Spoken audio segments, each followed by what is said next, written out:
Arini Damayanti adalah personifikasi dari kesabaran itu sendiri. Setidaknya, itulah yang sering dikatakan oleh orang-orang terdekatnya, terutama oleh almarhum ayahnya. Wanita berusia 28 tahun itu memiliki raut wajah yang meneduhkan, dengan sepasang mata gelap yang memancarkan ketenangan, bahkan ketika badai tengah bergejolak di dalam hatinya. Ketenangan itu adalah sebuah topeng yang telah ia kenakan begitu lama hingga nyaris terasa seperti kulitnya sendiri. Di balik penampilan sederhananya sebagai seorang istri dari manajer perusahaan swasta, tersimpan sebuah realita yang begitu kontras, sebuah dunia yang sengaja ia kubur dalam-dalam demi sebuah tujuan yang menurutnya jauh lebih mulia, menemukan cinta yang tidak silau oleh materi. Suaminya, Bagas Prakoso, adalah perwujudan dari pria idaman bagi banyak wanita dan, yang lebih penting, bagi ibunya. Tampan, cerdas, dan dengan karir yang menanjak, Bagas adalah seorang manajer pemasaran di sebuah perusahaan distributor barang konsumsi yang cukup besar. Ia pekerja keras, bertanggung jawab, dan yang paling membuat Arini jatuh hati, ia memiliki kebaikan tulus yang jarang ditemui. Bagas mencintai Arini karena kepribadiannya, karena cara Arini mendengarkannya, dan karena rasa nyaman yang ia dapatkan setiap kali berada di dekatnya. Bagi Bagas, Arini adalah rumah. Ia sama sekali tidak mengetahui bahwa rumah, sederhananya itu dibangun di atas pondasi sebuah kerajaan bisnis yang mampu membeli perusahaan tempatnya bekerja tanpa perlu berpikir dua kali. Lalu ada Ibu Ratna, ibu dari Bagas, seorang wanita parubaya yang energinya seolah tak pernah habis jika digunakan untuk memoles citra sosialnya. Bagi Ibu Ratna, dunia adalah sebuah panggung, dan status adalah naskahnya. Ia menikah dengan seorang pensiunan pegawai negeri eselon menengah, sebuah pencapaian yang ia anggap cukup membanggakan di masanya. Kini, kebanggaan terbesarnya adalah Bagas, anak laki-laki satu-satunya yang berhasil melampaui pencapaian ayahnya. Keberhasilan Bagas adalah medali yang selalu ia gantungkan di lehernya, dipamerkan dalam setiap arisan, pertemuan keluarga, dan obrolan dengan tetangga. Dan dalam pandangan dunianya yang sempit itu, Arini, menantunya, adalah sebuah noda kecil pada medali berkilauan tersebut. Seorang wanita dari keluarga yang menurutnya biasa saja, tanpa latar belakang yang bisa dibanggakan, dan tidak memiliki pekerjaan. Pagi itu, aroma kopi dan nasi goreng buatan Arini menguar di dapur rumah mereka yang berukuran sedang di sebuah kompleks perumahan kelas menengah. Rumah itu adalah hasil jerih payah Bagas, cicilan KPR yang dipotong dari gajinya setiap bulan. Arini dengan sengaja memilih untuk tidak menyentuh kekayaan keluarganya untuk urusan rumah tangga mereka. Ia ingin membangun segalanya dari nol bersama Bagas. Pagi, sayang. Sapa Bagas sambil melingkarkan lengannya di pinggang Arini dari belakang, meletakkan dagunya di bahu sang istri. Harum sekali. Nasi goreng spesial lagi, ya? Arini tersenyum, mematikan kompor dan membalikkan badan. Spesial karena dibuat dengan cinta, tentu saja. Jawabnya sambil merapikan kerah kemeja Bagas. Cepat sarapan. Nanti kamu terlambat. Selama sarapannya ditemani kamu, terlambat sedikit tidak apa-apa. Canda Bagas, mengecup kening Arini sebelum duduk di meja makan. Mereka makan dalam keheningan yang nyaman, diselingi obrolan ringan tentang rencana hari itu. Bagas akan ada rapat penting dengan klien baru, sementara Arini berencana untuk membersihkan gudang. Sebuah rutinitas domestik yang normal dan membahagiakan. Oh iya, tadi malam ibu telepon, kata Bagas di sela kunyahannya. Katanya mau mampir siang ini. Mau membawakan rendang kesukaan aku. Senyum di wajah Arini sedikit menipis. Namun ia berhasil mempertahankannya. Oh, begitu. Tentu saja. Pintu selalu terbuka untuk ibu. Bagas merasakan perubahan tipis itu.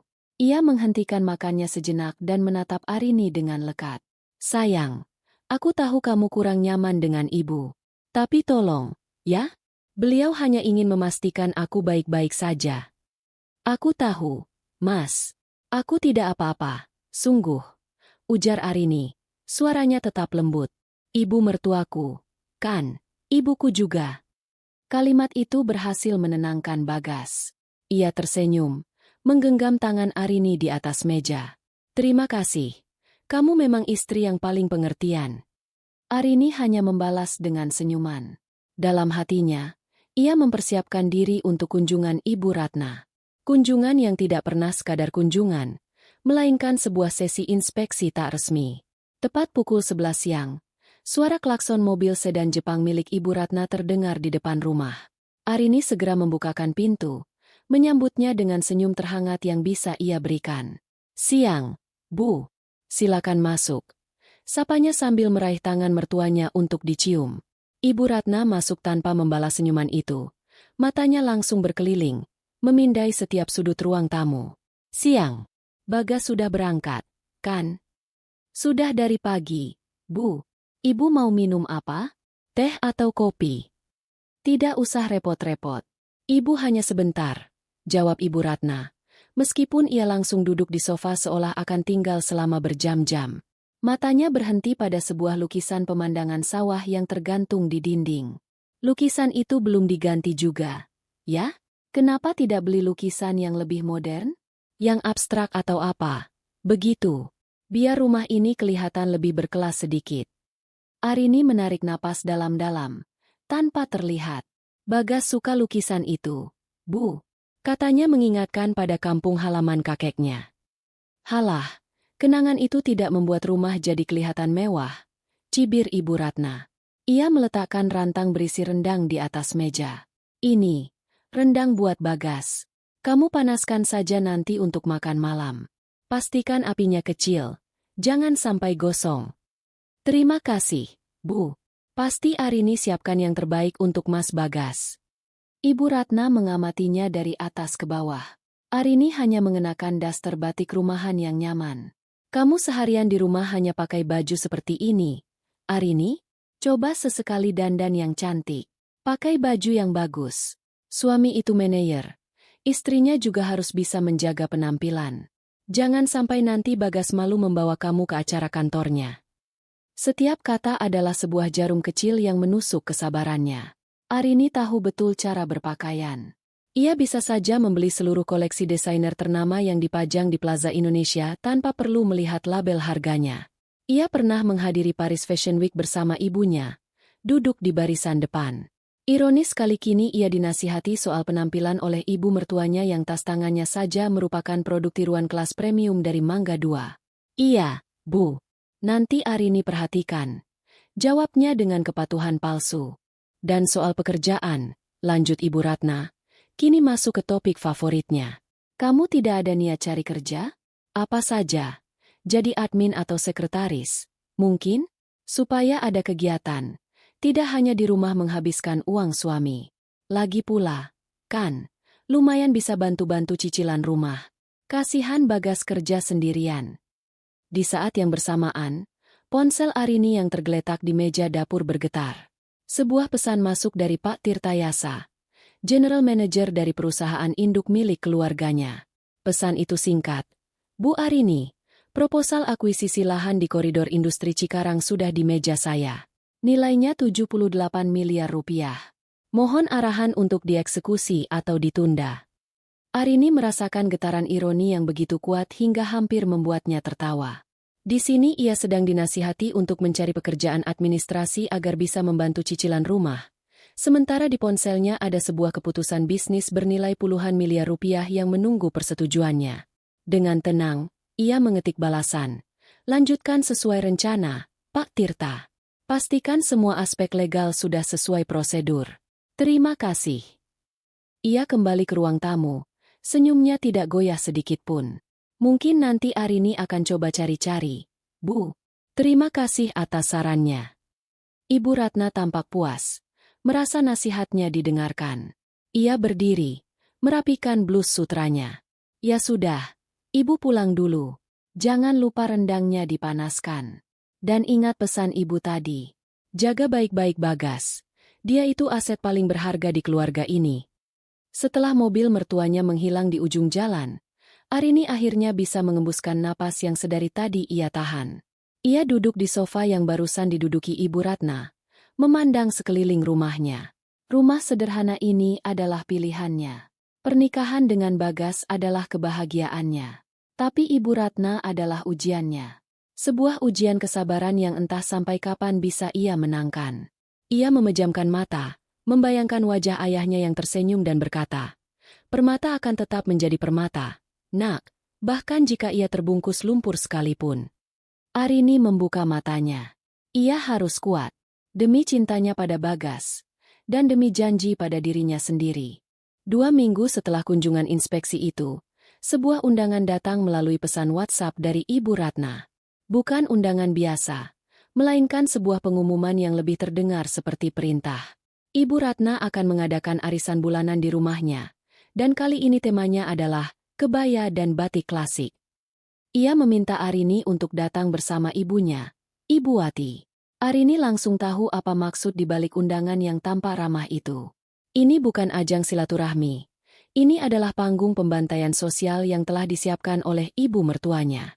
Rumah Ibu Ratna adalah antitesis dari rumah Arini dan Bagas.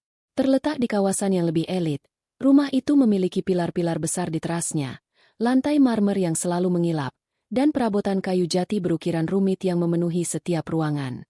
Semua dirancang untuk meneriakkan satu kata, status. Hari itu, rumah tersebut disulap menjadi lebih meriah. Bunga-bunga segar menghiasi sudut ruangan dan alunan musik gamelan Sunda yang lembut terdengar dari pengeras suara. Arini mempersiapkan diri seperti seorang prajurit yang akan berangkat ke medan perang. Ia memilihkan kebaya kutu baru berwarna lavender untuk ibunya, dipadukan dengan kain batik sogan yang coraknya kalem namun elegan. Untuk dirinya sendiri, ia mengenakan kebaya berwarna senada yang lebih modern. Ia sengaja tidak memakai perhiasan mencolok, hanya sepasang anting mutiara kecil. Ia ingin ibunya merasa nyaman dan tidak terintimidasi. "Apa tidak apa-apa kita datang, Enduk?" tanya Ibu Wati saat Arini membantunya mengenakan sanggul kecil. Wajahnya yang selalu teduh menunjukkan sedikit keraguan. "Ibu takut nanti merepotkan besanmu." "Tidak ada yang merepotkan, Bu. Ibu, kan, diundang langsung. Anggap saja ini untuk menyenangkan hati Mas Bagas dan ibunya," jawab Arini menenangkan, meskipun ia tahu kenyataannya akan jauh dari kata menyenangkan. Ibu Wati adalah cerminan dari kesederhanaan sejati. Seorang wanita yang mewarisi kebijaksanaan dari mendiang suaminya. Seorang konglomerat yang memilih hidup jauh dari sorotan media. Ibu Wati bisa saja datang dengan mobil Bentley diiringi pengawal pribadi, mengenakan kalung berlian seharga rumah Ibu Ratna. Namun, ia memilih untuk datang bersama Arini menaiki mobil MPV keluarga, membawa sebuah kotak berisi kue lapis legit buatannya sendiri. Kue itu dibuat dengan resep warisan keluarga yang ia tahu tidak akan pernah bisa ditandingi oleh toko kue manapun. Ketika mereka tiba, halaman rumah Ibu Ratna sudah dipenuhi mobil-mobil Eropa. Arini membantu ibunya turun dari mobil, membawa kotak kue di tangannya. Saat mereka melangkah masuk, suasana riuh rendah dari obrolan para wanita sosialita langsung menyambut mereka. Puluhan pasang mata menatap ke arah mereka. Para wanita itu, yang merupakan istri-istri pejabat dan pengusaha, mengenakan kebaya dari desainer ternama dengan perhiasan yang berkilauan di leher, pergelangan tangan, dan jari-jari mereka. Ibu Ratna, sang ratu di istananya, menyambut mereka dengan senyum yang terlalu lebar hingga terasa tidak tulus. Matanya langsung tertuju pada kotak kue yang dibawa Ibu Wati. "Oh, Ibu Wati, datang juga. Repot-repot sekali membawa kue segala," katanya dengan suara yang sengaja dikeraskan agar terdengar oleh tamu lain. "Padahal di sini kuenya sudah banyak sekali. Pesan dari La Patisserie, toko kue langganan para pejabat." Ia mengambil kotak itu dari tangan Ibu Wati dengan sedikit enggan dan menyerahkannya pada asisten rumah tangga. "Tolong ini ditaruh di meja belakang saja." "Ya, Mbak." Meja belakang adalah kode untuk meja tempat makanan sisa atau yang tidak layak dipajang. Sebuah sengatan kecil terasa di hati Arini. Ia melihat ibunya hanya tersenyum maklum. Ibu Ratna kemudian menggiring mereka ke sofa utama, tempat para ratu lebah berkumpul. "Ibu-ibu, kenalkan, ini Ibu Wati, ibunya Arini." Perkenalannya terdengar hambar. Lalu, dengan nada yang merendah, ia menambahkan, "Beliau ini orangnya sederhana sekali, tidak biasa dengan acara seperti ini. Jadi mohon dimaklumi, ya." Para wanita itu melemparkan tatapan sekilas yang menilai, dari ujung rambut hingga ujung kaki Ibu Wati, lalu kembali ke obrolan mereka tentang liburan terakhir ke Swiss dan tas Hermes edisi terbatas yang baru mereka beli. Ibu Wati dan Arini seolah menjadi transparan. Selama 1 jam berikutnya, Arini dan ibunya duduk dalam kepungan percakapan yang sengaja dirancang untuk membuat mereka merasa kecil. Aduh, Jeng Ratna. Saya lihat kemarin Bagas posting foto di Bali, ya? Hebat sekali anakmu. Bisa ajak keluarga liburan terus. Kata seorang wanita bergelang emas tebal. Ah, biasa saja, Jeng. Namanya juga manajer. Tuntutan pekerjaan sekaligus refreshing. Jawab Ibu Ratna dengan bangga. Justru itu yang saya khawatirkan. Takutnya istrinya tidak bisa mengimbangi gaya hidup Bagas nanti. Makanya saya selalu nasihati Arini. Harus pintar-pintar jaga diri. Arini hanya bisa mengepalkan tangannya di pangkuan. Ibunya dengan lembut menepuk punggung tangannya. Sebuah isyarat untuk tetap tenang. Puncak dari drama itu terjadi saat acara inti arisan dimulai. Setelah nama pemenang diumumkan, Ibu Ratna berdiri di depan untuk memberikan kata sambutan. Ia berbicara panjang lebar tentang pentingnya keluarga, kerja keras, dan menjaga nama baik. Lalu, tatapannya berhenti pada Arini dan Ibu Wati yang duduk sedikit di pojok. Saya sebagai seorang ibu tentu sangat bangga dengan pencapaian anak saya, Bagas. Ia bekerja keras dari nol, tanpa bantuan siapapun, hingga bisa sesukses sekarang. Katanya, suaranya lantang dan penuh penekanan. Dan saya selalu bilang pada Bagas, kamu harus bersyukur, nak. Kamu kerja keras jadi manajer yang sukses. Jadi bisa mengangkat derajat keluarga istrimu. Ia berhenti sejenak, membiarkan kalimatnya meresap. Lalu menatap teman-temannya sambil tersenyum penuh arti. Kalau tidak, kasihan sekali. Ya kan, Bu Ibu? Tawa kecil dan gumaman setuju terdengar dari beberapa wanita. Itu adalah pukulan terakhir. Bukan lagi sebuah sindiran, melainkan sebuah penghinaan yang telanjang di depan umum. Seluruh ruangan seolah berputar bagi Arini. Ia bisa merasakan darahnya mendidih hingga ke ubun-ubun. Semua kesabaran yang ia kumpulkan selama bertahun-tahun seolah menguap dalam sekejap. Ia menatap ibunya. Ibu Wati tidak lagi tersenyum. Wajahnya tetap tenang, namun matanya, sepasang mata yang biasanya memancarkan kehangatan itu, kini terlihat meredup. Ada kilatan luka di sana, luka yang dalam, yang coba ia sembunyikan di balik ketegarannya. Dan pada saat itulah Arini tahu. Cukup sudah, topeng ini terlalu berat. Permainan ini harus diakhiri. Bukan lagi demi dirinya, tapi demi kehormatan wanita yang paling ia cintai di dunia ini.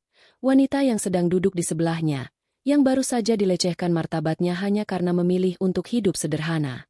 Sebuah keputusan telah dibuat di dalam hatinya. Tirai ini akan ia buka sendiri, dan ia tidak peduli lagi siapa saja yang akan hancur ketika cahaya kebenaran yang sesungguhnya menerpa mereka.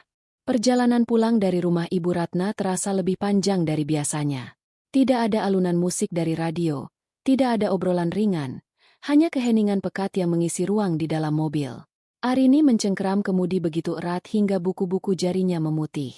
Rahangnya mengeras, dan matanya menatap lurus ke jalanan di depan. Namun pikirannya berkecamuk hebat. Setiap kata hinaan dari ibu mertuanya terngiang kembali, berputar-putar seperti kaset rusak. Masing-masing kata menggores luka baru di hatinya yang sudah lelah. Kemarahan yang membara di dalam dadanya adalah emosi yang asing sekaligus familiar. Asing karena ia sudah lama sekali tidak membiarkan dirinya merasakan amarah sepanas ini. Familiar karena inilah perasaan yang selalu ia tekan setiap kali berhadapan dengan keluarga suaminya. Di sebelahnya, Ibu Wati duduk dengan tenang. Punggungnya tetap tegak. Wajahnya menghadap ke jendela, mengamati pemandangan kota yang berlalu. Namun, ketenangan itu adalah sebuah selubung tipis. Arini, sebagai putrinya, bisa melihatnya. Ia bisa melihat dari cara ibunya melipat tangan di pangkuan dengan sedikit lebih erat dari biasanya. Dari tarikan napasnya yang sesekali terdengar lebih dalam. Ibunya sedang terluka, dan ia berusaha menyembunyikannya demi menjaga perasaan Arini. Fakta ini membuat kemarahan Arini semakin menjadi-jadi. Hinaan yang ditujukan padanya masih bisa ia telan. Tetapi penghinaan terhadap ibunya adalah racun yang tidak akan pernah bisa ia terima. Setelah hampir 15 menit membisu, Arini tidak tahan lagi. Ia melirik ibunya. Suaranya keluar lebih serak dari yang ia duga. Ibu tidak apa-apa. Ibu Wati menoleh. Dan untuk pertama kalinya Arini melihat seulas senyum tipis di bibir ibunya. Senyum yang tidak mencapai mata. Tentu saja ibu tidak apa-apa. Jawabnya lembut. Kenapa ibu harus apa-apa? Ibu. Arini memulai. Suaranya bergetar. Arini minta maaf. Seharusnya Arini tidak mengajak ibu datang. Seharusnya Arini tahu ini akan terjadi. Ibu Wati meraih tangan putrinya yang berada di atas persneling, mengelusnya dengan lembut. Genggamannya hangat dan menenangkan. Kontras dengan badai di dalam diri Arini. Jangan menyalahkan dirimu sendiri. Enduk, kamu tidak salah. Mengundang seorang ibu untuk datang ke acara besannya adalah hal yang sangat wajar. Tapi Ibu Ratna perkataannya. SSST. Potong Ibu Wati dengan tenang. Dengarkan Ibu. Di dunia ini, kita tidak akan pernah bisa mengontrol mulut orang lain. Yang bisa kita kontrol hanyalah hati kita sendiri.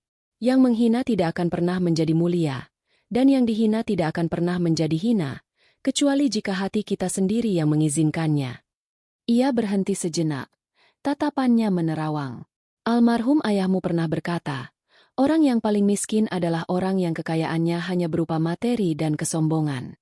Mereka tidak punya apa-apa lagi untuk dibanggakan. Jadi mereka berusaha merendahkan orang lain agar merasa tinggi. Kita seharusnya merasa kasihan, bukan marah. Nasihat bijak itu, yang biasanya selalu berhasil menenangkan Arini, kali ini terasa berbeda. Kata-kata itu benar, logis, dan penuh kearifan. Namun, logika tidak mampu memadamkan api yang sudah terlanjur membakar hatinya. Kasihan? Bagaimana ia bisa merasa kasihan pada wanita yang dengan sengaja merobek-robek harga diri ibunya di depan puluhan orang hanya untuk kepuasan sesaat? Tapi ini sudah keterlaluan, Bu. Ini bukan pertama kalinya. Dan Arini lelah. Desis Arini, lebih pada dirinya sendiri. Arini lelah bersabar. Ibu Wati menghela napas panjang. Ibu tahu, kesabaran itu ada batasnya. Tapi membalas api dengan api hanya akan menciptakan kebakaran yang lebih besar. Pikirkan Bagas. Dia suamimu. Dia berada di tengah-tengah. Nama Bagas membuat hati Arini terasa semakin perih. Ya, Bagas. Suaminya yang baik hati, yang selalu berusaha menjadi penengah. Namun tidak pernah benar-benar memihak. Ketidakmampuannya untuk bersikap tegas pada ibunya adalah sumber kekecewaan yang terus-menerus bagi Arini.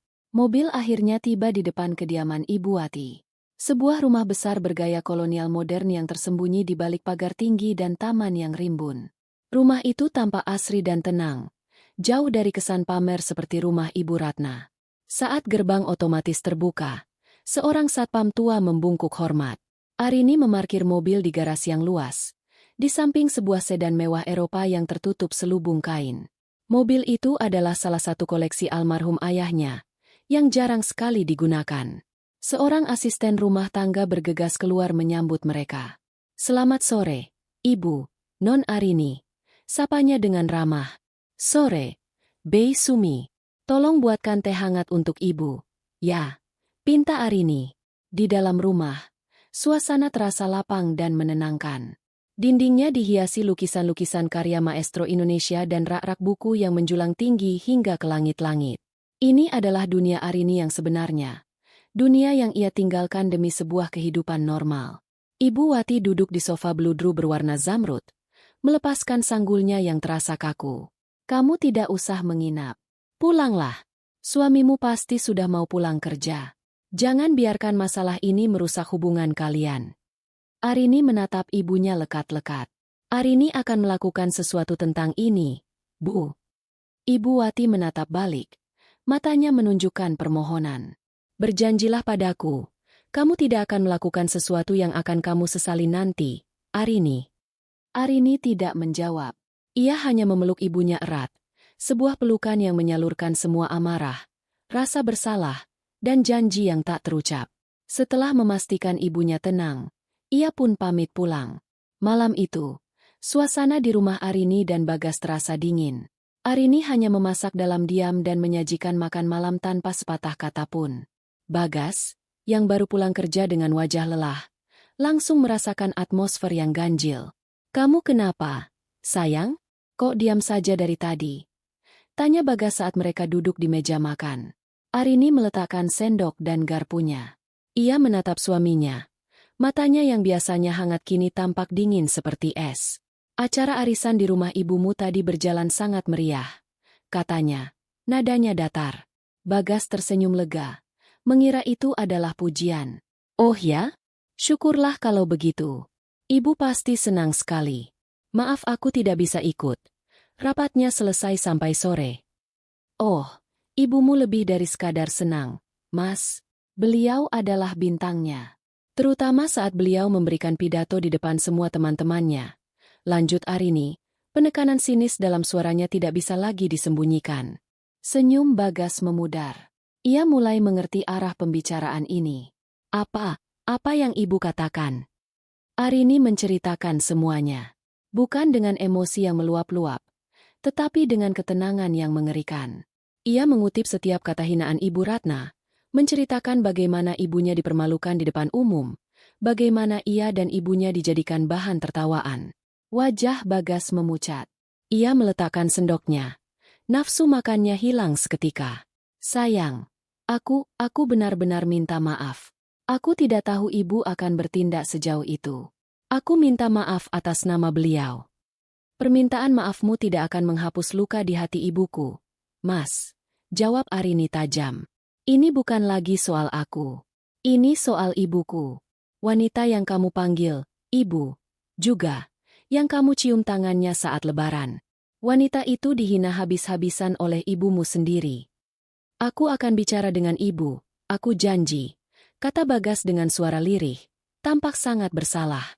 Aku akan memintanya untuk minta maaf pada ibumu. Arini tertawa kecil.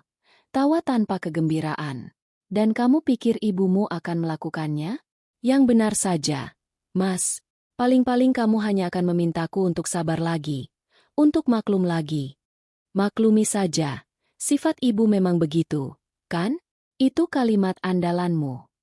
Bagas terdiam. Tidak bisa membantah. Karena dalam hatinya, ia tahu Arini benar.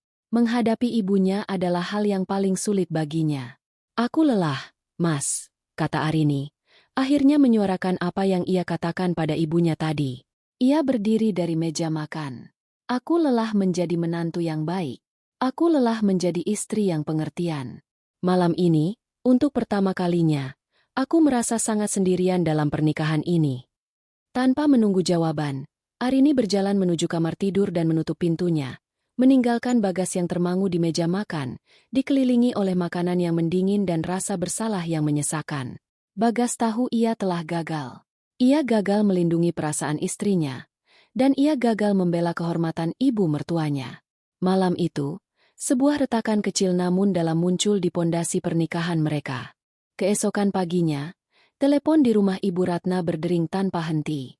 Ia duduk di sofa bludrunya yang empuk, secangkir teh jahe hangat di meja, menerima panggilan dari teman-teman sosialitanya satu persatu. Wajahnya berseri-seri, dipenuhi kebanggaan saat ia mendengarkan pujian mereka atas acara arisan kemarin. Aduh, Jeng Ratna, acaranya sukses besar, ya? Mewah sekali. Semua orang membicarakannya. Seru suara cempreng Jeng Lastri dari seberang telepon. Ah, biasa saja, Jeng. Hanya acara kecil-kecilan untuk kumpul-kumpul. Jawab Ibu Ratna dengan kerendahan hati yang dibuat-buat.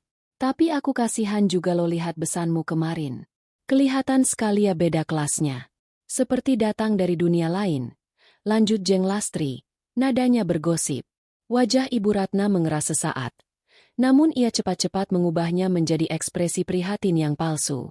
Iya nih, Jeng. Justru itu aku sengaja ajak beliau, biar bisa belajar sedikit-sedikit pergaulan kota.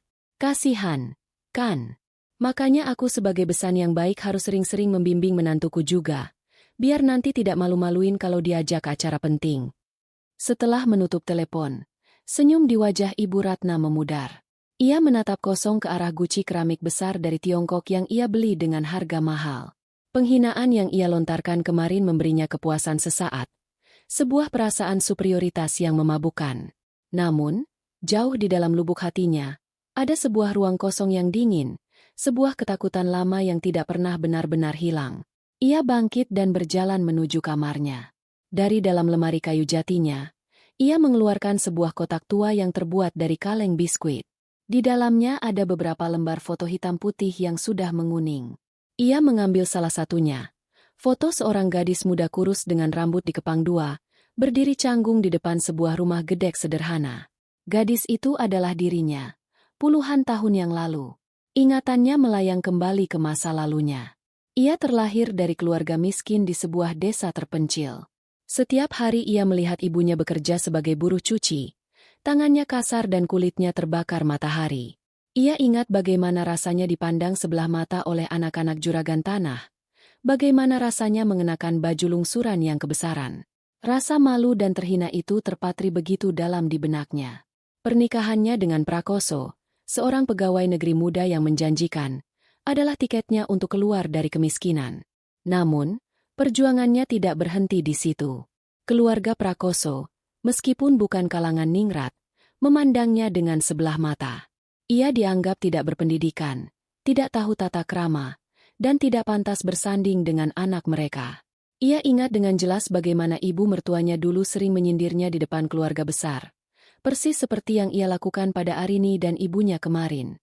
Rasa sakit dari masa lalu itulah yang membentuknya menjadi Ibu Ratna yang sekarang. Obsesinya pada status sosial adalah sebuah mekanisme pertahanan. Ia membangun benteng yang tinggi dan tebal di sekelilingnya, dihiasi dengan perabotan mahal, mobil mengilap, dan lingkaran pertemanan elit. Semua itu ia lakukan agar tidak ada seorang pun yang bisa memandangnya rendah lagi. Ia harus selalu menjadi yang paling atas, paling dihormati, paling berkilau. Dan saat ia melihat Arini dan ibunya, ia seperti melihat cerminan masa lalunya yang paling ia benci.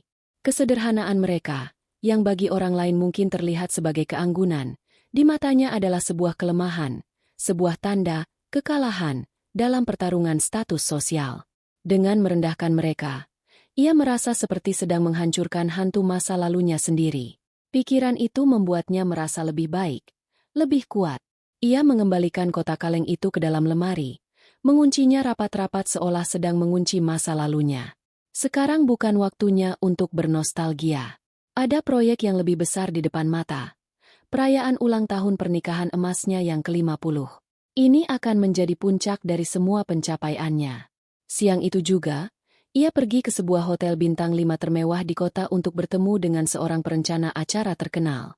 "Saya mau yang terbaik, Pak Budi," kata Ibu Ratna saat mereka duduk di lobi hotel yang megah. "Saya mau ballroom terbesar, dekorasi paling mewah dengan bunga impor, makanan dari koki selebriti, dan penyanyinya harus Rosa atau Judika, tidak mau yang lain." Pak Budi, sang perencana acara, mengangguk-angguk sambil mencatat. "Tentu, Bu Ratna. Semua bisa diatur. Untuk konsep seperti itu, estimasi kasarnya ada di angka."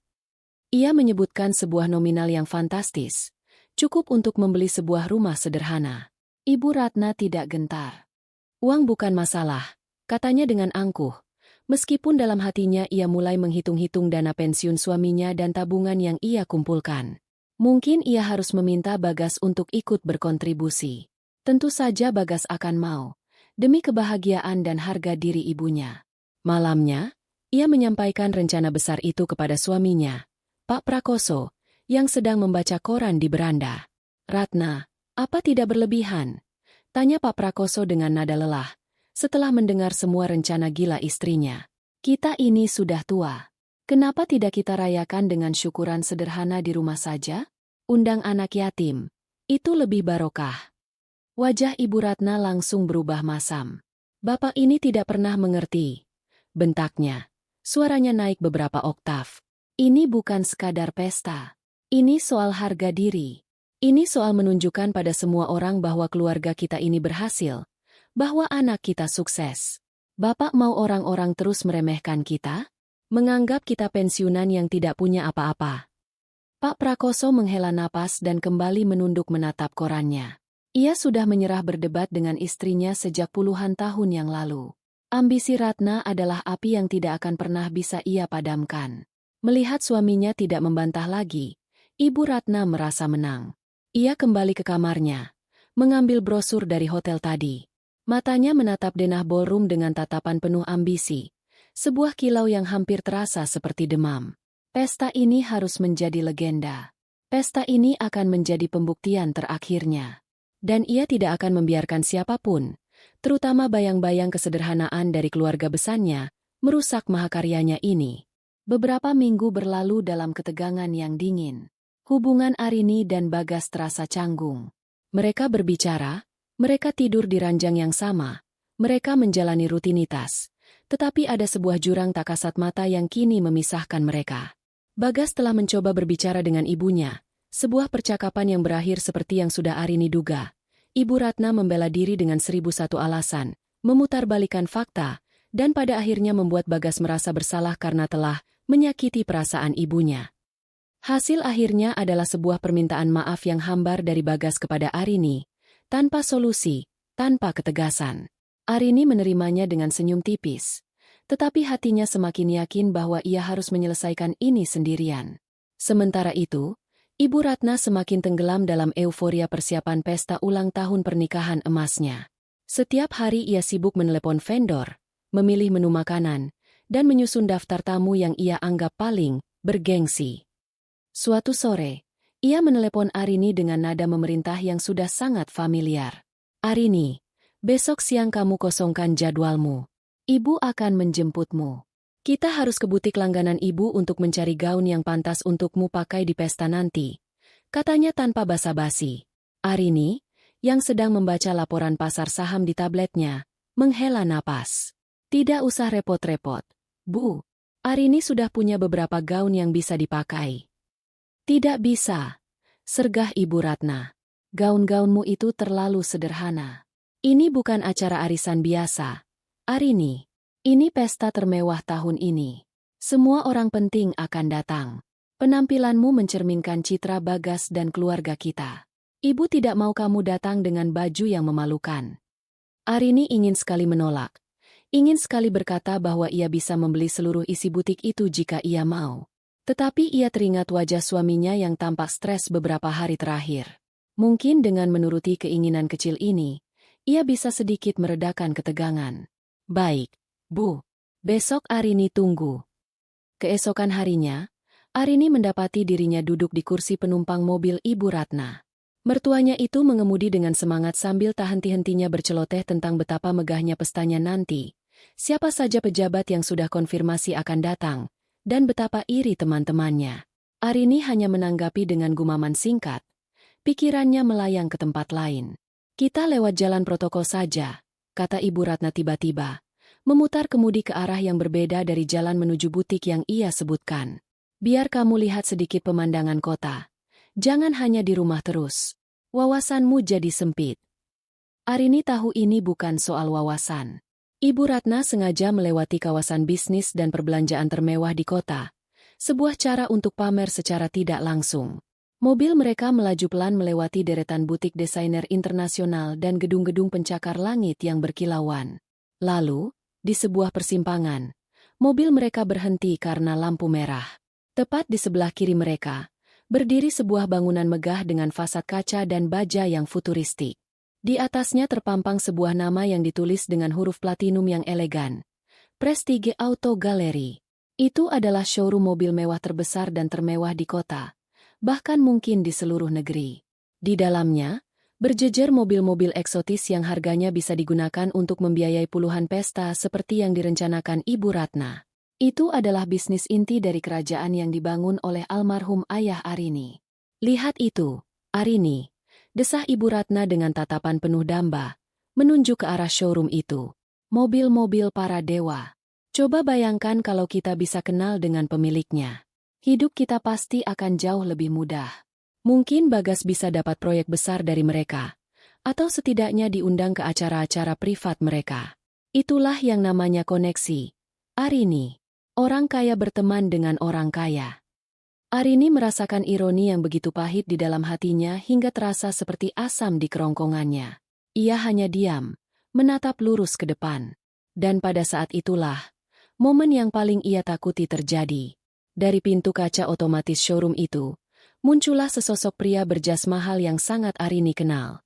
Pak Tirtayasa, General Manager kepercayaannya, orang yang setiap hari memberinya laporan dan meminta persetujuannya untuk keputusan-keputusan penting. Pak Tirta tampaknya akan pergi makan siang. Ia berhenti sejenak di trotoar, merapikan dasinya, dan matanya secara tidak sengaja menyapu ke arah jalanan. Tatapan mereka bertemu.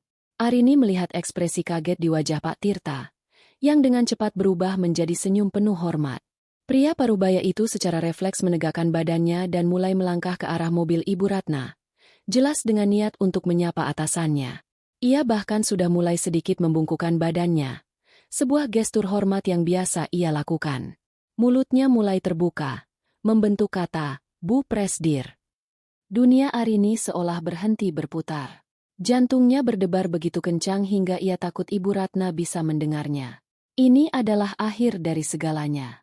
Rahasianya akan terbongkar di sini, di lampu merah, di samping wanita yang paling tidak boleh mengetahuinya. Dalam sepersekian detik yang terasa seperti selamanya itu, otaknya bekerja dengan kecepatan penuh. Aduh!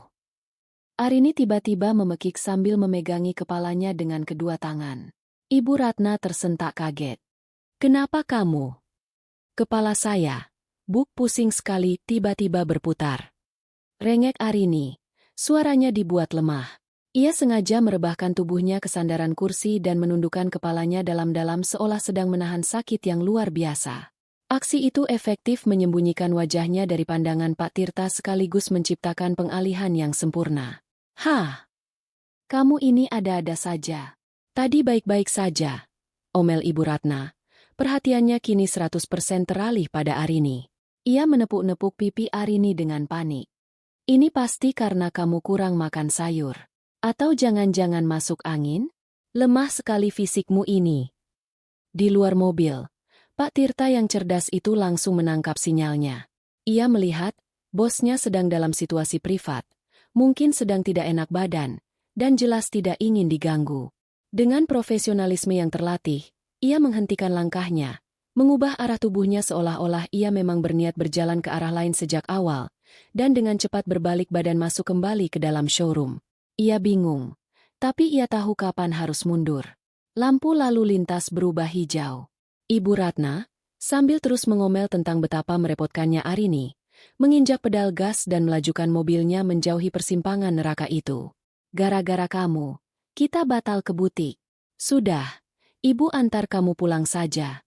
Minum obat lalu istirahat. Jangan sampai kamu sakit di hari H dan membuat malu keluarga. Gerutu Ibu Ratna sepanjang sisa perjalanan. Arini tidak mendengarkan lagi. Ia masih bersandar di kursi, matanya terpejam, tapi bukan karena pusing. Ia sedang mencoba menenangkan jantungnya yang masih berpacu. Keringat dingin membasahi pelipisnya. Hari ini ia selamat. Tapi ia tahu, keberuntungannya tidak akan bertahan selamanya. Benang rahasia yang selama ini ia jalin dengan hati-hati kini sudah mulai terurai. Ia tidak bisa terus-menerus hidup seperti ini, menambal kebohongan dengan kebohongan lain. Sesuatu harus berubah. Dan jika keadaan memaksanya, ia sendiri yang akan menggunting benang itu hingga putus. Malam perayaan ulang tahun pernikahan emas itu akhirnya tiba. Ballroom utama Hotel Mulia, salah satu hotel termegah di ibu kota, telah disulap menjadi sebuah istana fantasi. Ribuan bunga lili putih dan mawar berwarna sampanye dirangkai menjadi pilar-pilar dan gerbang-gerbang megah. Lampu-lampu kristal raksasa membiaskan cahaya keemasan ke seluruh ruangan, membuat setiap tamu yang hadir tampak berkilauan. Sebuah orkestra mini memainkan musik klasik yang lembut, menciptakan suasana yang anggun dan mahal. Di pintu masuk, Ibu Ratna berdiri seperti seorang ratu. Ia mengenakan gaun kebaya modern berwarna emas yang dijahit dengan ribuan payet. Rambutnya disanggul tinggi dan dihiasi tusuk konde berlian. Di sampingnya, Pak Prakoso tampak gagah namun sedikit canggung dalam setelan beskap yang serasi. Wajah Ibu Ratna memancarkan kepuasan tertinggi saat ia menyambut tamu-tamunya. Para elit kota yang datang dengan mobil-mobil mewah mereka. Setiap jabat tangan, setiap pujian, adalah bahan bakar yang membuat egonya semakin membumbung tinggi. Arini dan Bagas tiba tak lama kemudian. Bagas mengenakan kemeja batik sutra terbaiknya. Wajahnya tampak lelah namun ia berusaha tersenyum. Arini menolak untuk memakai gaun pilihan mertuanya. Memilih gaun sutra sederhana berwarna biru malam dari koleksi pribadinya. Gaun itu tidak mencolok, tetapi potongannya sempurna dan bahannya berkualitas tinggi, memancarkan keanggunan yang bersahaja. Saat mereka bersalaman, Mata Ibu Ratna langsung memindai penampilan Arini dengan tatapan kritis. Kenapa kamu pakai baju itu? Ibu, kan, sudah bilang pakai gaun yang dari butik kemarin. Bisiknya tajam agar tidak terdengar tamu lain.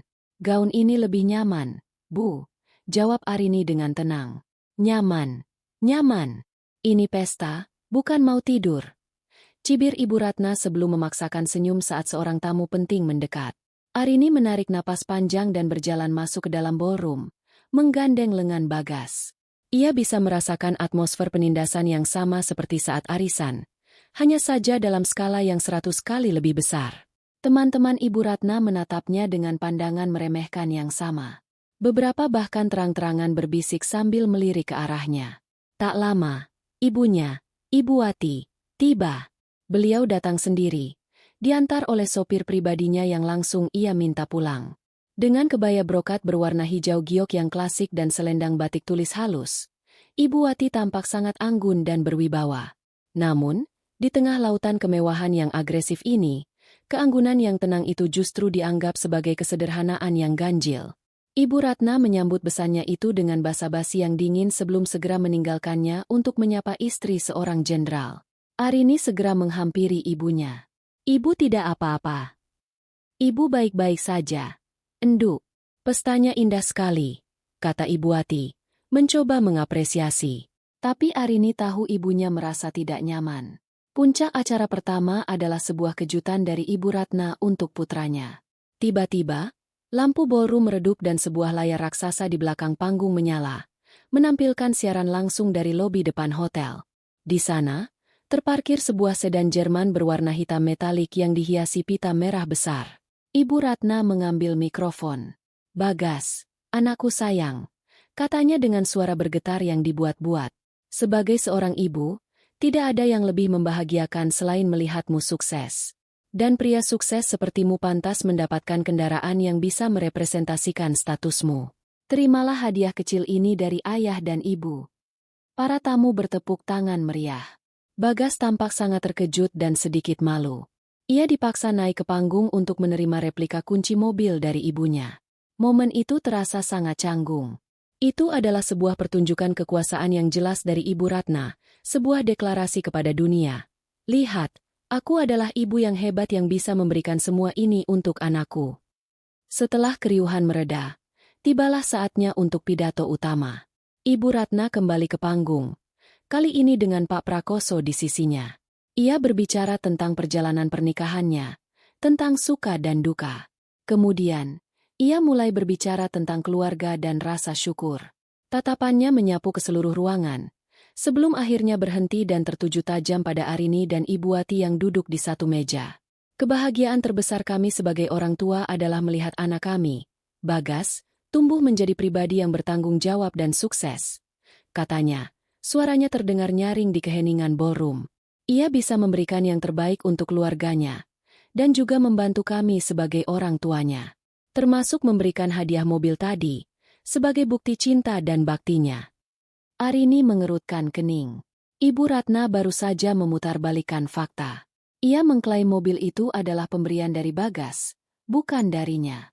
Lalu, pukulan terakhir itu datang. Pukulan yang paling kejam dan paling diperhitungkan. Karena itulah, lanjut Ibu Ratna, tatapannya menusuk lurus ke arah Ibu Wati. Penting bagi kita untuk sadar diri. Untunglah anak saya sukses, jadi bisa mengangkat derajat istrinya yang dari keluarga biasa saja. Ia berhenti, membiarkan penghinaan itu menggantung di udara. Karena orang tua harus tahu posisi, lanjutnya lagi, suaranya kini terdengar dingin dan tajam. Jika tidak bisa memberi apa-apa pada anaknya, setidaknya jangan menjadi beban. Jangan menjadi beban. Dua kata itu menghantam Arini seperti sambaran petir. Itu adalah penghinaan paling brutal yang pernah ia dengar. Sebuah tuduhan tak berdasar yang dilontarkan pada ibunya, seorang wanita yang bisa membeli seluruh hotel itu dengan uang recehnya, seorang wanita yang telah memberinya segalanya namun tidak pernah meminta imbalan apapun selain kebahagiaan putrinya. Sesuatu di dalam diri Arini patah. Benang kesabaran terakhir yang ia pegang erat-erat kini putus. Semua nasihat tentang mengalah, semua janji untuk tetap diam, semuanya menguap. Yang tersisa hanyalah amarah yang dingin dan tekad yang membaja. Ia tidak akan membiarkan ibunya dihina seperti ini. Tidak lagi.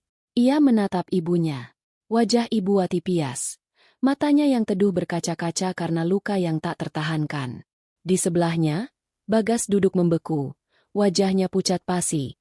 Terlalu syok untuk bereaksi. Permainan ini sudah selesai.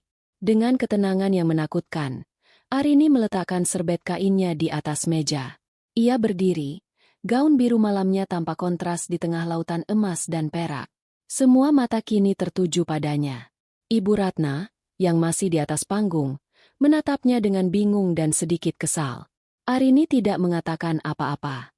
Ia hanya mengambil satu langkah, lalu satu langkah lagi, berjalan lurus menuju panggung. Setiap langkahnya mantap dan penuh tujuan.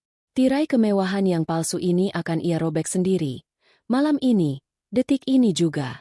Langkah-langkah Arini yang tenang menuju panggung terdengar seperti dentuman genderang perang di tengah keheningan ballroom yang tiba-tiba melanda. Orkestra telah berhenti bermain. Suara tawa dan bisik-bisik para tamu lenyap seketika, digantikan oleh ratusan pasang mata yang menatap penuh tanya dan antisipasi. Mereka semua merasakan ada sesuatu yang luar biasa akan terjadi. Di atas panggung, wajah Ibu Ratna yang semula berseri-seri karena puja-puji kini berubah menjadi kerutan kebingungan yang bercampur dengan kekesalan. Apa yang dilakukan menantunya ini? Mencoba mencari perhatian? Merusak momen agungnya? Bagas, yang masih berdiri canggung di samping panggung, tampak membeku. Separuh dirinya ingin menghentikan Arini, menariknya kembali ke meja. Namun, separuh dirinya yang lain, yang melihat ekspresi dingin dan tak terbaca di wajah istrinya, seolah lumpuh. Ia belum pernah melihat Arini seperti ini. Ini bukan Arini yang lembut dan sabar yang ia kenal. Ini adalah orang asing yang tatapannya setajam pedang. Ibu Wati di mejanya menatap dengan cemas. Arini, jangan, enduk, bisiknya lirih. Namun suaranya tenggelam dalam keheningan. Ia tahu badai yang telah lama terpendam di hati putrinya itu akhirnya akan meledak. Arini tiba di anak tangga panggung. Ia tidak terburu-buru. Dengan anggun, ia menaiki setiap anak tangga. Gaun biru malamnya menyapu lantai dengan lembut. Ia berhenti di samping Pak Budi, sang perencana acara, yang menatapnya dengan gugup. Arini menoleh padanya dan hanya mengulurkan tangan kanannya. Sebuah permintaan tanpa kata untuk mikrofon. Setelah ragu sejenak, pria itu menyerahkannya. Arini menggenggam mikrofon yang dingin itu. Ia menarik napas dalam-dalam, menenangkan detak jantungnya yang berpacu. Lalu, ia menatap lurus ke arah para tamu, dan terakhir, matanya bertemu dengan mata Ibu Ratna. Selamat malam semuanya. Suaranya terdengar jernih dan stabil, memenuhi setiap sudut ballroom. Mohon maaf sebelumnya karena telah mengganggu momen yang sangat membahagiakan ini. Ia berhenti sejenak, membiarkan semua perhatian terpusat padanya. Tadi, ibu mertua saya, Ibu Ratna Prakoso, berbicara tentang hal yang sangat penting. Tentang bibit, bebet, dan bobot. Beliau juga berbicara tentang pentingnya untuk tidak menjadi beban bagi anak-anak kita. Saya sangat setuju dengan semua itu. Itu adalah nilai-nilai yang luhur. Ibu Ratna sedikit mengendurkan raut wajahnya, mengira Arini akan memberikan pujian. Betapa salahnya dia. Ibu saya, Ibu Wati, lanjut Arini, kini menoleh ke arah ibunya yang menatapnya dengan tegang. Selalu mengajarkan saya tentang bobot yang sesungguhnya. Bobot dari kesabaran. Bobot dari kerendahan hati. Dan bobot dari kebijaksanaan untuk tidak pernah menilai sebuah buku hanya dari sampulnya. Beliau mengajarkan saya bahwa kekayaan sejati tidak diukur dari perhiasan yang kita kenakan atau mobil yang kita kendarai, tetapi dari kedamaian yang kita miliki di dalam hati. Kata-kata itu adalah sebuah tamparan moral yang elegan. Beberapa tamu mulai berbisik, merasakan arah pembicaraan ini. Ibu mertua saya juga berkali-kali menyebutkan kekagumannya pada sebuah showroom mobil mewah di kota ini, Prestige Auto Gallery. Kata Arini, nadanya tetap datar, namun setiap kata diucapkan dengan presisi yang mematikan. Matanya kembali menatap lurus ke arah Ibu Ratna. Beliau sering berkata, betapa hebatnya jika kita bisa mengenal pemiliknya. Arini mengambil jeda yang dramatis. Seluruh ballroom menahan napas. Ibu, kata Arini, suaranya kini terdengar sangat personal, seolah hanya ada mereka berdua di ruangan itu. Ibu tidak perlu berharap untuk kenal dengan pemiliknya. Karena ibu sudah sangat mengenalnya. Ibu mengenalnya sejak pertama kali saya menikah dengan putra ibu. Wajah Ibu Ratna menunjukkan kebingungan total. Pemilik utama dan pendiri dari Prestige Auto Gallery serta seluruh grup perusahaannya adalah almarhum ayah saya, Hartono Wijaya. Nama itu, meskipun jarang muncul di media, adalah sebuah legenda di kalangan bisnis papan atas. Nama yang identik dengan kekayaan luar biasa dan profil yang sangat rendah. Seketika, gelombang bisik-bisik dan pekikan tertahan menyapu ruangan. Para pengusaha dan pejabat yang hadir langsung tahu siapa yang Arini bicarakan. Wajah Bagas berubah dari pucat menjadi seputih kertas. Ia menatap Arini seolah baru pertama kali melihatnya. Dan sebagai putri tunggalnya, Arini melanjutkan, suaranya meninggi, memotong semua suara bisikan. Saya, Arini Damayanti Wijaya, adalah pewaris utama dari seluruh bisnis keluarga tersebut. Jika pengungkapan pertama adalah sebuah bom, maka yang kedua ini adalah ledakan nuklir. Keheningan total kembali menyelimuti ballroom. Keheningan yang begitu pekat hingga suara jatuhnya garpu ke lantai akan terdengar seperti ledakan. Lalu Arini melakukan gerakan terakhirnya. Gerakan yang menghancurkan semua keraguan yang mungkin masih tersisa. Ia mengeluarkan ponselnya dari tas kecil yang ia bawa. Tadi, ibu memberikan hadiah mobil untuk suami saya sebagai bukti cinta. Sebuah gestur yang sangat mulia, katanya. Ironi dalam suaranya begitu tajam. Tapi saya rasa, suami saya, pria yang sudah dengan sabar mendampingi saya selama ini, pantas mendapatkan yang sedikit lebih baik. Ia menekan sebuah nomor dan mengaktifkan mode pengeras suara. Telepon itu langsung diangkat. Selamat malam, Pak Tirta. Maaf mengganggu waktu istirahat Anda. Suara berat dan penuh hormat dari seberang terdengar jelas di seluruh ruangan. Selamat malam, Bu Presdir. Tidak masalah sama sekali. Ada yang bisa saya bantu? Panggilan, Bu Presdir. Itu adalah konfirmasi akhir. Para tamu terkesiap. Pak Tirta. Perintah Arini dengan nada tenang dan otoritatif yang biasa ia gunakan dalam rapat dewan direksi. Tolong antarkan hadiah dari saya untuk suami saya. Mobil sport konvertible berwarna merah. Model terbaru yang baru datang dari Italia kemarin. Kirim ke lobi utama Hotel Mulia sekarang juga. Daftarkan atas nama Bagas Prakoso. Terima kasih. Baik, Bu Presdir. Segera kami laksanakan. Jawab Pak Tirta tanpa bertanya sedikit pun. Arini menutup telepon dan memasukkannya kembali ke dalam tas. Ia menatap lurus ke arah Ibu Ratna, yang kini berdiri membeku di atas panggung. Wajah mertuanya itu adalah sebuah kanvas dari berbagai emosi yang saling bertabrakan. Kebingungan, penyangkalan, kemarahan, yang perlahan tapi pasti berubah menjadi pemahaman, dan akhirnya horor yang tak terhingga. Ibu Ratna akhirnya mengerti. Setiap hinaan, setiap sindiran tentang keluarga biasa saja. Setiap cibiran tentang penampilan Arini. Setiap kata tentang mengangkat derajat dan menjadi beban. Semua itu ia lontarkan kepada putri dari Hartono Wijaya. Wanita yang ia anggap rendah ternyata adalah sosok yang levelnya bahkan tidak bisa ia bayangkan dalam mimpi terliarnya sekalipun.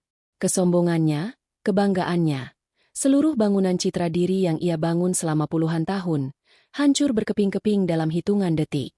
Semua itu ternyata hanya lelucon kosmik yang paling kejam. Warna di wajah Ibu Ratna terkuras habis.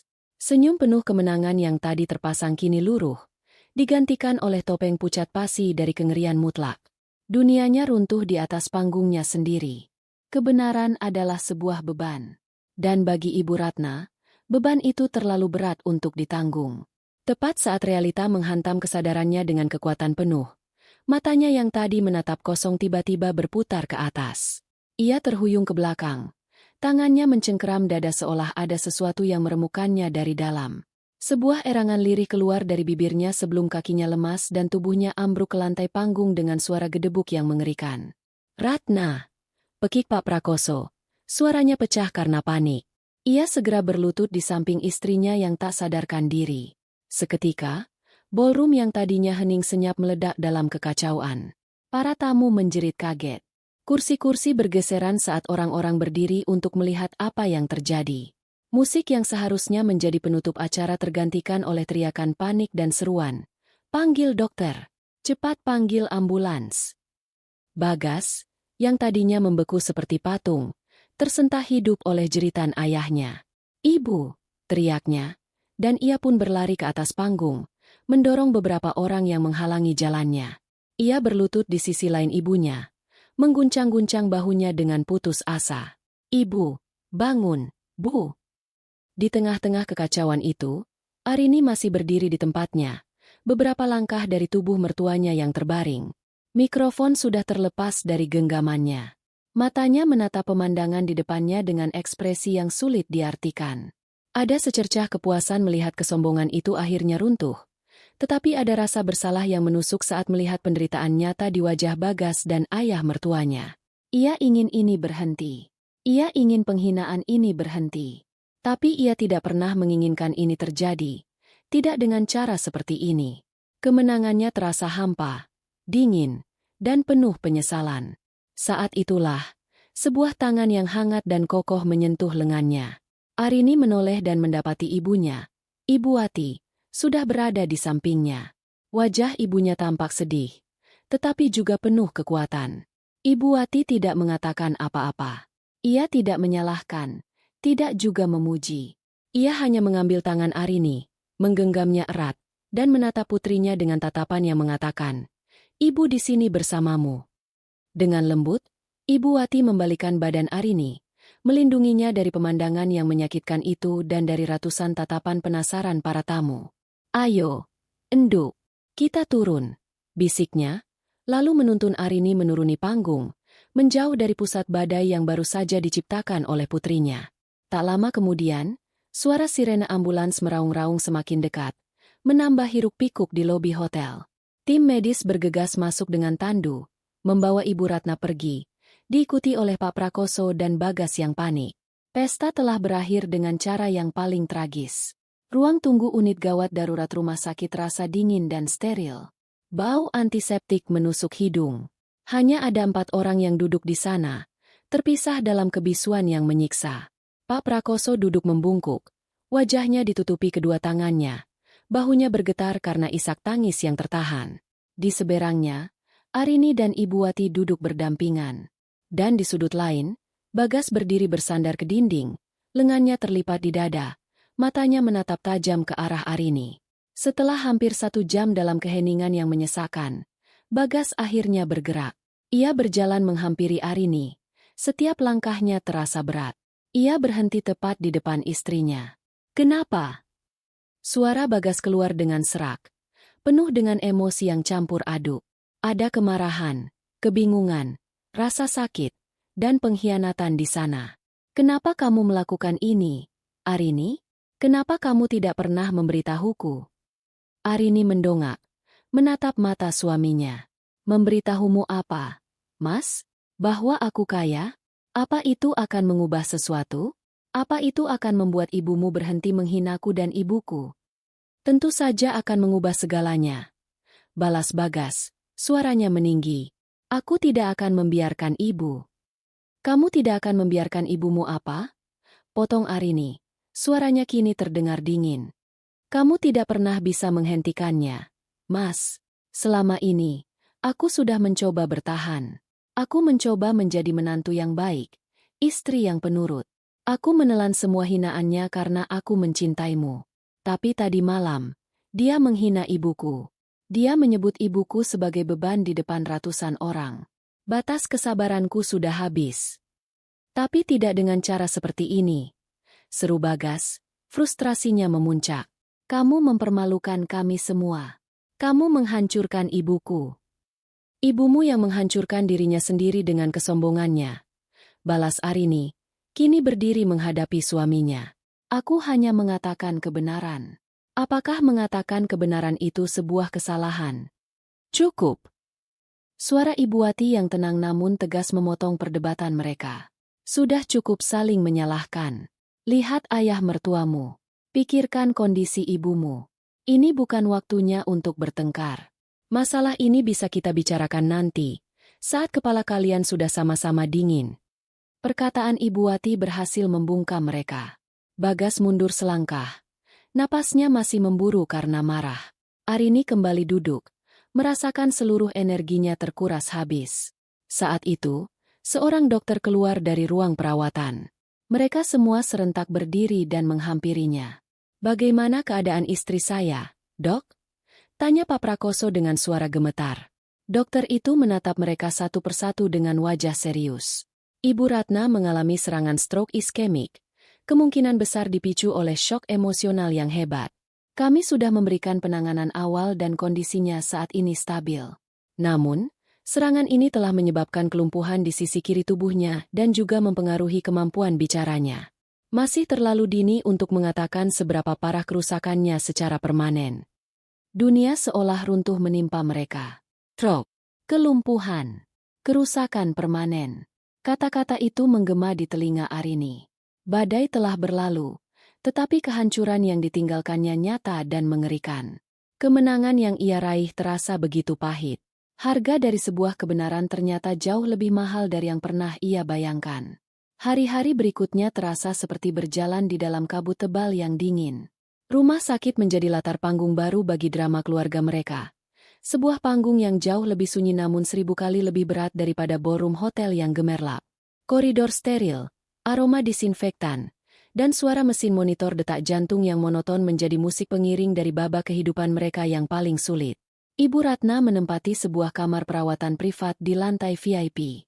Sebuah ironi yang kejam, karena kini ia berada di puncak kemewahan fasilitas medis, tetapi ia tidak lagi bisa menikmatinya atau membanggakannya. Serangan stroke itu telah merenggut sisi kiri tubuhnya ke dalam keheningan. Kaki dan tangannya terkulai lemas, tak berdaya. Yang lebih parah, serangan itu juga merusak pusat bicara di otaknya. Mulutnya yang dulu begitu lihai merangkai kata-kata tajam dan hinaan kini hanya bisa mengeluarkan suara-suara gumaman yang tidak jelas artinya. Matanya, sepasang mata yang dulu selalu menatap dunia dengan angkuh, kini seringkali menatap kosong ke langit-langit, dipenuhi kebingungan dan ketakutan. Pak Prakoso adalah bayangan dari dirinya yang dulu. Pria pensiunan yang tadinya hanya ingin hidup tenang itu kini harus menanggung beban yang luar biasa. Ia menghabiskan hari-harinya di samping ranjang istrinya, dengan sabar menyuapinya bubur, membersihkan wajahnya, dan mencoba menerjemahkan gumaman tak berbentuk dari istrinya. Ada kesedihan yang mendalam di matanya, tetapi juga ada kilatan rasa lelah yang tidak bisa disembunyikan. Di tengah situasi yang mencekam ini, hubungan Arini dan Bagas menggantung di seutas benang tipis. Mereka jarang berbicara. Bagas lebih banyak menghabiskan waktu di rumah sakit, seolah menghindari keharusan untuk pulang dan menghadapi istrinya. Sementara Arini, setelah memastikan semua biaya rumah sakit dan perawatan terbaik telah diurus melalui manajer keuangannya, sebuah fakta yang kini diketahui Bagas dan hanya bisa ia terima dengan diam, memilih untuk memberi suaminya ruang. Ia tahu Bagas sedang bergulat dengan badai di dalam dirinya sendiri. Titik balik terjadi pada malam keempat. Arini sedang duduk sendirian di ruang tamu rumah mereka yang terasa begitu kosong. Ketika Bagas pulang, penampilannya kuyu, matanya merah karena kurang tidur. Ia tidak langsung masuk ke kamar, melainkan berhenti di depan Arini. "Kita perlu bicara," kata Bagas. Suaranya parau. Arini mengangguk. "Aku tahu." Bagas duduk di sofa di seberang Arini, menjaga jarak. Untuk beberapa saat, mereka hanya saling menatap. "Aku sudah mencoba memahami, Arini." Bagas memulai, suaranya bergetar. "Aku mencoba melihat dari sudut pandangmu. Aku tahu ibu salah. Aku tahu ibu sudah sangat keterlaluan padamu dan ibumu. Aku minta maaf karena aku tidak pernah cukup berani untuk menghentikannya. Aku gagal sebagai suami." Pengakuan itu adalah hal pertama yang berhasil menembus dinding es di antara mereka. Arini merasakan matanya mulai panas. "Tapi," lanjut Bagas, "aku masih tidak bisa menerima caramu melakukannya.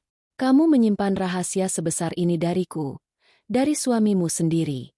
Selama 3 tahun pernikahan kita, aku merasa hidup dalam kebohongan. Siapa sebenarnya wanita yang kunikahi? Arini yang sederhana dan sabar, atau Arini Damayanti Wijaya, sang pewaris yang bisa membeli hidupku kapan saja?" Rasa sakit dalam suara Bagas begitu nyata. Arini akhirnya mengerti. Ini bukan hanya soal harga diri yang terluka, ini soal kepercayaan yang hancur. Aku adalah keduanya, Mas. Jawab Arini dengan suara lirih. Saat aku bertemu denganmu, aku adalah Arini yang ingin dicintai apa adanya.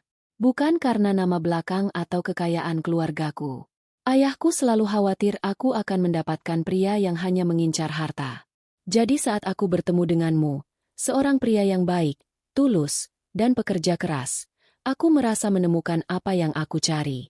Aku jatuh cinta pada Bagas Prakoso, manajer pemasaran, bukan pada pria yang tahu bahwa istrinya kaya raya.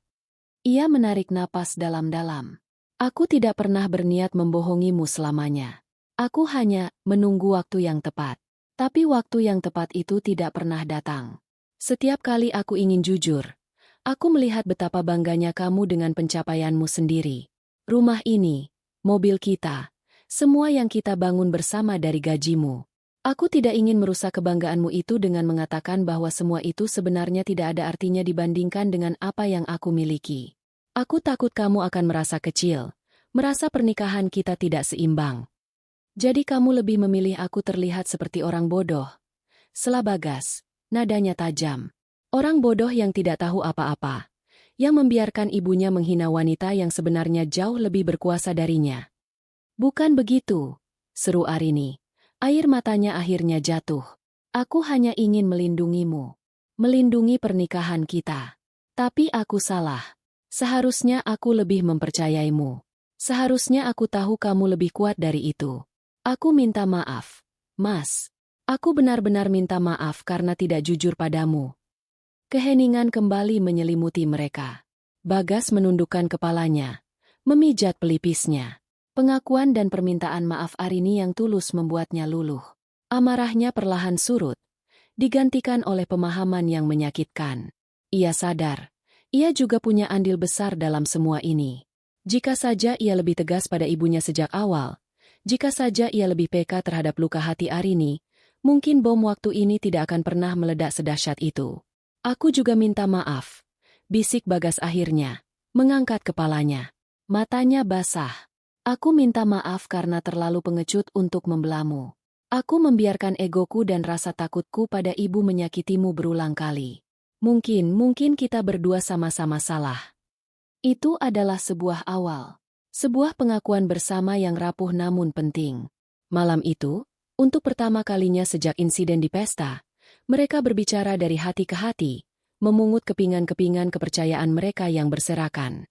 Jalan di depan mereka masih panjang dan terjal, tetapi setidaknya, kini mereka tahu bahwa mereka harus berjalan bersama untuk melewatinya. Beberapa hari kemudian, setelah merasa cukup kuat, Arini memutuskan untuk menjenguk ibu mertuanya. Dengan hati berdebar, ia melangkah masuk ke dalam kamar perawatan. Pak Prakoso sedang tertidur di sofa, kelelahan. Di atas ranjang, Ibu Ratna terjaga. Matanya menatap kosong ke arah jendela. Arini mendekat perlahan. "Siang, Bu," sapanya lembut. Mendengar suara Arini, kepala Ibu Ratna menoleh dengan susah payah. Saat matanya mengenali siapa yang datang, ada kilatan emosi yang kompleks di sana. Bukan lagi kebencian atau kesombongan, melainkan sesuatu yang lain. Rasa takut, malu, dan mungkin secercah penyesalan. Ia mencoba mengatakan sesuatu. Mulutnya bergerak-gerak, tetapi hanya suara gumaman tidak jelas yang keluar. "Aagheng." Matanya menunjukkan frustrasi yang mendalam. Ia, wanita yang dulu begitu fasih berbicara, kini terperangkap dalam penjara kebisuan di tubuhnya sendiri. Arini merasakan sekelumit iba. Ia menarik sebuah kursi dan duduk di samping ranjang. Ia tidak tahu harus berkata apa. Kata, "Maaf, terasa salah." Begitu pula kata, "Tidak apa-apa." Jadi ia hanya diam. Tiba-tiba, tangan kanan Ibu Ratna, satu-satunya tangan yang masih bisa ia gerakan, bergerak perlahan di atas selimut, menggapai-gapai ke arah Arini. Sebuah gestur yang ragu-ragu dan lemah.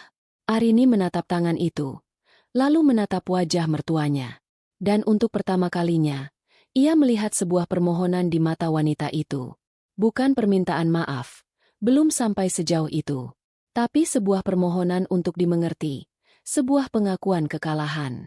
Dengan perlahan, Arini mengulurkan tangannya dan menggenggam tangan Ibu Ratna yang kurus dan dingin itu. Ia tidak mengatakan apa-apa. Ia hanya menggenggamnya, menyalurkan kehangatan. Di keheningan kamar rumah sakit itu, tanpa perlu ada kata-kata yang terucap, sebuah babak baru yang sunyi telah dimulai di antara mereka.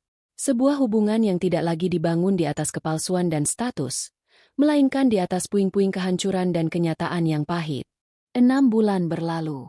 Musim telah berganti. Begitu pula dengan kehidupan semua orang yang terlibat dalam malam yang menentukan itu. Kehancuran memang telah terjadi, tetapi dari puing-puingnya, sebuah tatanan baru yang lebih jujur mulai terbentuk, perlahan namun pasti. Rumah Ibu Ratna dan Pak Prakoso kini terasa lebih sunyi. Kemewahan perabotan jati dan guci keramik seolah kehilangan maknanya, menjadi saksi bisu dari sebuah kehidupan yang telah berubah total. Ibu Ratna telah diizinkan pulang, namun kondisinya tidak banyak membaik. Ia kini menghabiskan sebagian besar waktunya di kursi roda.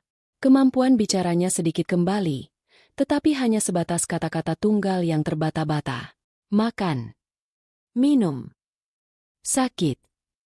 Kesombongannya telah luntur total, terkikis oleh ketidakberdayaan dan ketergantungan pada orang lain. Teman-teman sosialitanya yang dulu selalu mengerubunginya kini lenyap satu persatu, menyisakan hanya Pak Prakoso yang setia merawatnya, dibantu oleh seorang perawat profesional yang digaji penuh oleh Arini. Hubungan Arini dan Bagas telah menemukan keseimbangan barunya. Tidak ada lagi rahasia. Tirai itu telah terbuka sepenuhnya, dan di baliknya mereka menemukan fondasi yang lebih kokoh untuk membangun kembali pernikahan mereka. Kejujuran mutlak. Arini tidak lagi menyembunyikan identitasnya. Ia kini aktif terlibat dalam mengelola perusahaan keluarganya.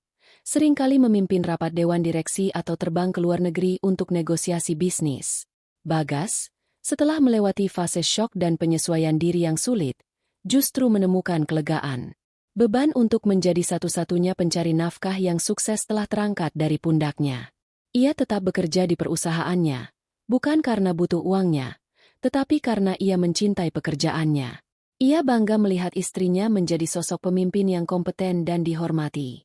Kini, mereka adalah tim, sepasang partner yang saling mendukung ambisi masing-masing. Terkadang, Bagas bercanda bahwa ia adalah suami dari Bu Presdir, sebuah lelucon yang menandakan bahwa ia telah berdamai dengan kenyataan. Suatu hari Minggu sore yang cerah, Arini dan Bagas datang menjenguk. Mereka tidak lagi merasa canggung. Mereka membawa serta Ibu Wati, yang kedatangannya kini selalu diterima dengan diam oleh Pak Prakoso. Arini masuk ke taman belakang, tempat Ibu Ratna biasa duduk di kursi rodanya di sore hari, ditemani oleh perawatnya. Melihat Arini datang, sang perawat dengan sopan mengundurkan diri untuk memberi mereka privasi. Arini mendorong kursi roda ibunya mendekati petak bunga mawar yang sedang mekar. Bunganya cantik, ya, Bu, kata Arini dengan nada ringan. Ibu Ratna hanya menatap bunga-bunga itu, tidak merespons. Ia jarang sekali memulai kontak mata. Arini kemudian berjongkok di depan ibu mertuanya, membawakan sebuah mangkuk kecil berisi puding mangga dingin, buatan ibunya. Ini, puding buatan Ibu Wati. Rasanya enak, tidak terlalu manis, katanya sambil menyendok sedikit. Ia mengarahkan sendok itu ke mulut Ibu Ratna. Awalnya, Ibu Ratna memalingkan wajahnya, sebuah sisa-sisa penolakan dari harga dirinya yang dulu. Namun, Arini tidak memaksa. Ia hanya menunggu dengan sabar. Sendok itu tetap terulur. Setelah hening beberapa saat, Ibu Ratna perlahan menoleh kembali. Ia menatap Arini, lalu menatap sendok di tangannya. Dengan gerakan yang sangat lambat, ia membuka mulutnya dan menerima suapan puding itu. Ia mengunyahnya dengan susah payah. Saat itulah, sesuatu yang tidak terduga terjadi. Setelah menelan puding itu, mata Ibu Ratna yang biasanya kosong tampak berkaca-kaca. Setetes air mata jatuh membasahi pipinya yang tirus. Lalu, dari bibirnya yang kaku, keluar sebuah kata yang parau dan hampir tak terdengar. Maaf. Satu kata itu. Sebuah kata yang tidak pernah terpikir oleh Arini akan ia dengar dari mulut ibu mertuanya. Kata itu begitu lemah, begitu rapuh. Tetapi bobotnya terasa lebih berat dari semua harta benda yang mereka miliki. Itu adalah sebuah pengakuan tulus yang lahir dari dasar kehancurannya. Arini merasakan hatinya terenyuh. Ia meletakkan mangkuk puding itu dan mengambil sapu tangan, dengan lembut menyeka air mata di pipi ibu mertuanya. Sudah, Bu. Tidak apa-apa. Bisik Arini. Kita lupakan yang sudah lalu. Sekarang, yang penting Ibu sehat. Ia mengelus punggung tangan Ibu Ratna. Dan untuk pertama kalinya, Ibu Ratna tidak menarik tangannya. Ia justru membiarkan tangannya digenggam. Sebuah gestur penerimaan total. Dari kejauhan, Bagas dan Ibu Wati memperhatikan pemandangan itu. Bagas tersenyum tipis, senyum lega yang tulus, melihat interaksi antara dua wanita terpenting dalam hidupnya yang akhirnya menemukan jalan menuju perdamaian. Ibu Wati menghela napas, merasa bersyukur. Badai memang telah menghancurkan banyak hal, tetapi ia juga telah menyapu bersih semua kepalsuan, menyisakan hanya tanah yang subur untuk menumbuhkan sesuatu yang baru. Fajar yang baru telah menyingsing bagi keluarga mereka. Bukan fajar yang benderang dan penuh sorak-sorai, melainkan fajar yang lembut dan tenang. Sebuah awal yang ditandai bukan oleh kemewahan yang dipamerkan, tetapi oleh kehangatan tulus dari sebuah hati yang telah memaafkan. Tirai itu telah ditutup untuk selamanya, dan di panggung kehidupan yang sesungguhnya, mereka semua akhirnya belajar untuk memainkan peran mereka dengan jujur.